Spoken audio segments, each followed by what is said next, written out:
Ito yung pinaka-advantage na mabibigay sa'yo ng Online Business Academy.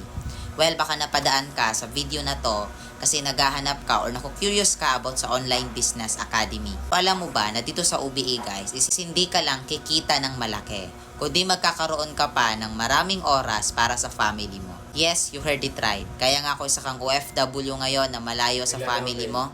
Pwede ka pa rin kumita ng nasa bahay lang at nandito sa Pilipinas, hindi na kailangan malayo sa family mo. Or kung isa kang empleyado na nagtatrabaho for 8 hours or more than pa na malayo sa mga anak mo at naiiwan lang yung family mo sa bahay, well, what if sasabihin ko sa'yo na pwede ka rin naman kumita dyan sa bahay mo, kasama mo yung family mo. Alam mo ba, nakatulad mo lang din ako dati, naghahanap ng opportunity na home base lang, na nasa bahay gamit yung internet ko is pwedeng kumita. And thank goodness kasi nakita ko itong Online Business Academy na nakatulong sa akin at ngayon isa na tayo sa mga kumikita ng 5 to 6 figures monthly. Now, if you want to qualify, wag kang mahiya, mag-follow ka sa akin at mag-comment ka ng OBA sa comment section para maturuan kita.